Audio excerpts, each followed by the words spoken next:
Amazon's retired the old Echo 4th gen and dropped this in its place, the new Echo Dot Max. And honestly, there's one thing about it that's really surprised me, but we'll get to that in a bit. Yes, the action button's gone, but now you get a built-in smart home hub and a bunch of other upgrades. So let's take a look at what's new. Let's kick things off with colour options. The Echo Dot comes in the usual graphite and glacier colours, but there's also a bold new amethyst colour, which is the one I have here. I'm sure the purple won't be for everyone, but we like how it fits in with a colourful bookshelf. No kids or limited edition versions though, as those are still reserved for the Pop and Standard Dot, but it's early days, so who knows, they might end up making their way into this lineup at some point too. The Echo Dot Max keeps that familiar orb shape, but the design's had a bit of a refresh. The biggest change you'll notice right away is the controls. They're no longer on top like all previous Echoes. They've moved to a flat control disc on the front. It's a small change, but it does take some getting used to, especially if you've been used to the Pop, the Dot or the Echo 4th gen, where the buttons just seem to blend in and keep things looking clean. The new control disc has a smooth satin-like finish that contrasts slightly with the fabric shell, but it's colour matched nicely, so it still looks pretty sleek. Depending on the lighting, the disc can look completely matte from some angles and a little shiny from others. The shell has got a chunkier fabric knit this time round, which makes it look and feel more premium, a step up from the Dot. Though, when you tilt it, it does look oddly familiar. A moment of silence for the action button. Alright, moving on. Like the old headphone jack, it's gone and I don't think it's coming back anytime soon. Size-wise, the Echo Dot sits much closer to the regular Dot than the Echo 4th gen it replaces.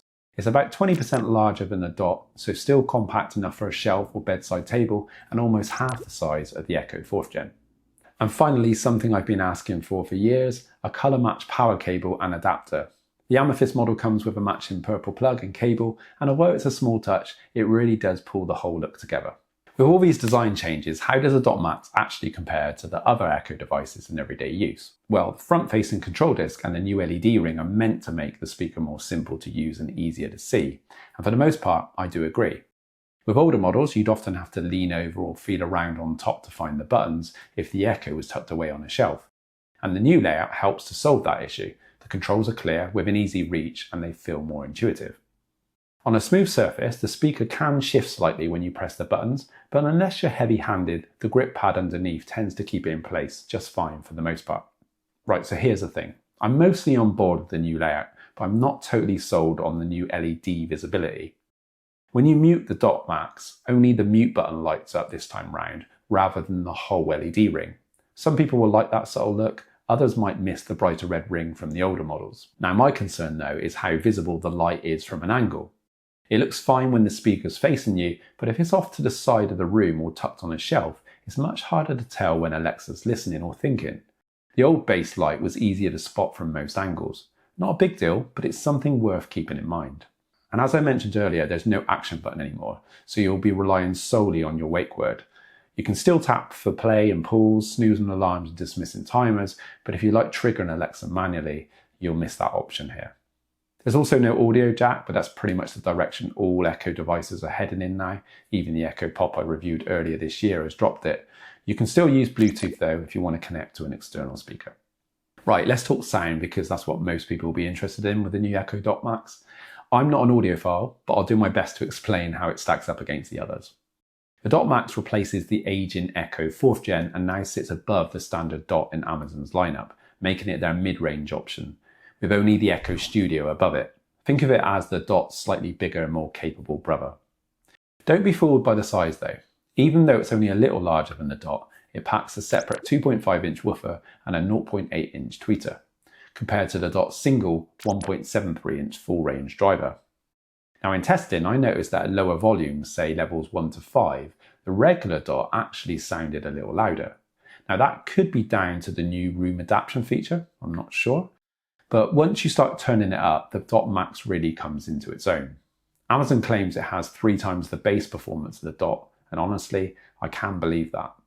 The difference is clear, it's fuller, smoother and far less distorted at higher volumes.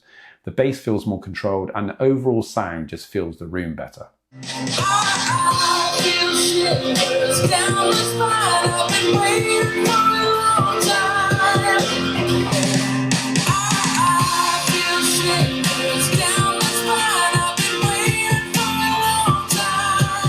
Now, compared to the Echo 4th gen it replaces, things get a little interesting. The 4th gen was much larger with a 3-inch woofer and two 0.8-inch tweeters, so on paper, it doesn't make much sense to replace it with something smaller. And yes, the 4th gen does get louder and it hits harder with bass, but once you push it past volume 7, you start to hear some low-end distortion. It can almost sound a bit muddy. The Dot Max doesn't quite hit as hard, but it stays much cleaner. Bass is still solid, vocals are crisp, and the overall sound is much more balanced.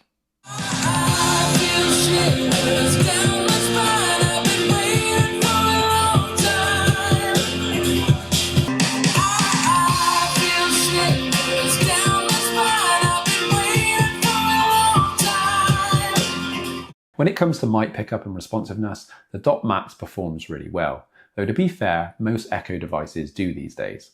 Even the entry-level Pop is surprisingly good at picking up voices and responding quickly.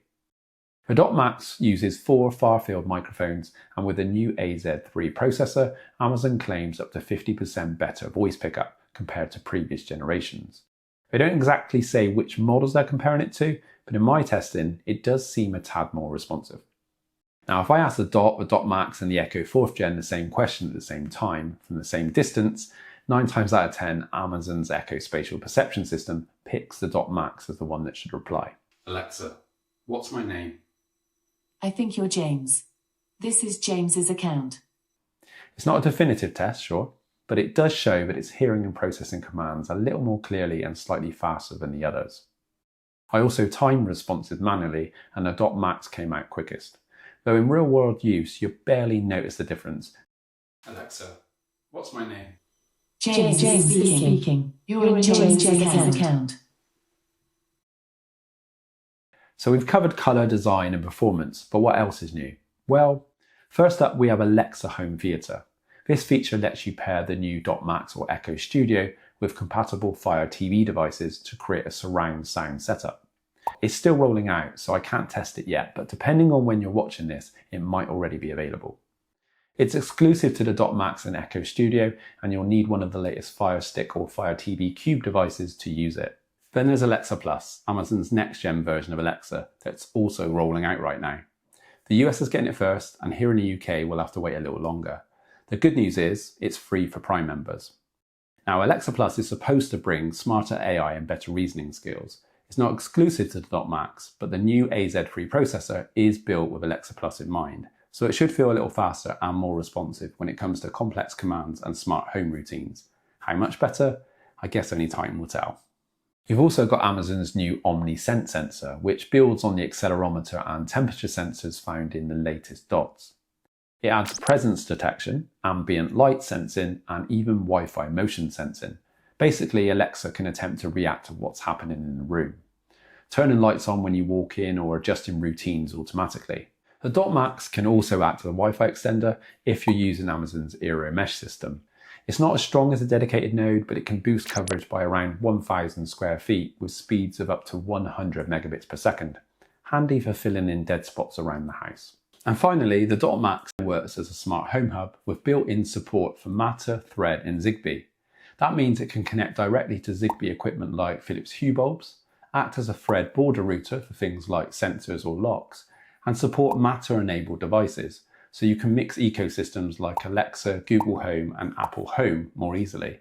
Of course, every device and region may vary slightly, but it's a step in the right direction. The Echo Dot Max retails at £99.99 here in the UK and $99.99 in the US. I don't expect to see price drops just yet, as it's only recently been released, but you'll likely see some offers during Amazon events like Prime Day or Black Friday, so keep an eye out. At £99.99, it's priced about right for a mid-range smart speaker. It sits around the same as the HomePod Mini and is similar to what the Echo 4th Gen went for. Do I think it's worth the price jump from the standard Dot? Honestly, that depends on what deals are available at the time.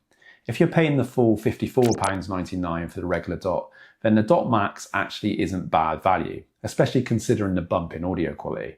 But the Echo Dot often drops to around the £30 mark or $40 mark, especially if you can catch a 2-for-1 offer. And when that happens, it's a lot harder to justify paying the full whack for the Dot Max. So is the Echo Dot Max worth picking up? If you're after a compact smart speaker that bridges the gap between the Echo Dot and the now retired Echo 4th Gen, this is probably it. It's smaller and cleaner in design, but still manages to deliver richer, more balanced sound along with the latest smart home tech and the new OmniSense sensor. That said, it's not a straight up replacement for the 4th Gen in every way. It doesn't hit quite as hard on the bass, the new front mounted controls might divide opinion, and the $99.99 price tag is a noticeable step up from the standard Dot. Still, if you want something more future-proof with better sound, newer hardware and a cleaner overall design, the Dot Max is the best option. But if all you really need is a simple Alexa speaker for timers, podcasts or background music, the regular Dot makes a lot of sense, especially when it's on sale. Maybe even the Echo Pop, which I reviewed earlier this year, that you can check out here. If you're interested in picking up the Echo Dot Max or an Echo Dot or Pop, I'll leave links down in the description so you can check them out. And knowing Amazon, they'll probably be on sale by the time you get there anyway.